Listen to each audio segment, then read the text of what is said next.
जबलपुर में प्रखर हिंदूवादी और दक्षिणपंथी वक्ता काजल हिंदुस्तानी ने विभिन्न मुद्दों पर अपनी राय रखी है। भोपाल में टी राजा को सभा की अनुमति नहीं मिलने के मामले में उन्होंने कहा है कि लोकतंत्र में हर व्यक्ति को अपनी बात रखने का अधिकार है और कानून व्यवस्था के नाम पर किसी को बोलने से नहीं रोका जा सकता। उन्होंने विश्वास जताया है कि न्यायालय से अनुमति मिलने के बाद टी राजा सभा अवश्य करेंगे। और क्या कुछ उन्होंने कहा, आइए हम आपको सुनवाते हैं।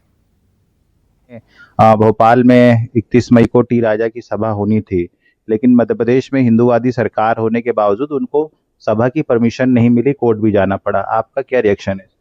देखिए, ये एक लोकतांत्रिक देश है, सभी पक्ष को अपनी बात रखने का पूरा अधिकार है। इस तरह से किसी को भी अपनी बात रखने से रोका नहीं जाना चाहिए। रही सवाल लॉ एंड ऑर्डर की, तो लॉ एंड ऑर्डर का कार्य कानून का है, वो कानून व्यवस्था बनाना उनका दायित्व है, मगर किसी भी व्यक्ति को अपनी बात करने से रोका भी नहीं जाना चाहिए और यही ब्यूटी है हमारे लोकतंत्र की।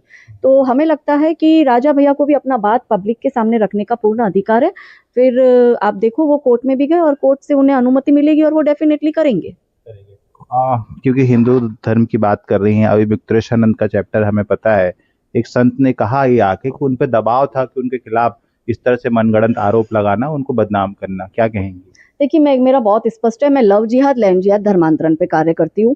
मैं पॉलिटिकल चीजों में और संतों की पॉलिटिक्स में मैं नहीं पढ़ती हूँ, मेरा बहुत स्पष्ट है। क्योंकि गौरक्षक को लिए बात हो रही है, तो एक सवाल उसी से जुड़ा है कि अभी फ्रंट पे आके मुस्लिम पक्षों ने ये कह दिया कि गाय को राष्ट्रमाता का दर्जा जो है वो देना चाहिए, राष्ट्र पशु घोषित करने की मांग। आप इस बारे में कोई सरकार से मांग रखेंगे?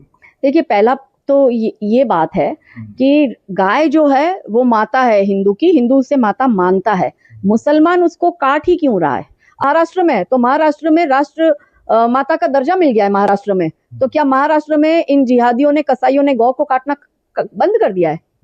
आप लव जिहाद का मुद्दा उठाती है। मध्य प्रदेश में छत्तीसगढ़ के भी सीमावर्ती क्षेत्रों में अक्सर ये खबरें आती है कि आदिवासी लड़कियों को बहला फुसलाकर इस तरह की चीजों में जाल में फंसाया जा रहा है। तो इस तरफ भी आप आवाज उठाएंगी, खास करके आदिवासी बेल्ट की भी हम बात कर रहे हैं। देखिए ना, एक्चुअली क्या है, जिहादियों की नजर है, जनजाति समाज के पास में अपनी जमीन होती है, इनकी नजर उनकी जमीनों पर है। इसलिए ये क्या करते हैं, ये बेटियों को फंसाते हैं, फिर फंसाने के बाद में बेटियों को मार देते हैं और उनकी जमीन पर कब्जा करते हैं। ऐसी हमारे पास में कई केस जनजाति समाज की हिंदू बेटियों के आए, जैसे अंकिता थी, जैसे काजल थी, काजल नाम की बच्ची थी। इनको मारा, इनकी जमीनों पर कब्जा किया। उद्देश्य यही है कि जनजाति समाज की जमीनों पर कब्जा करना।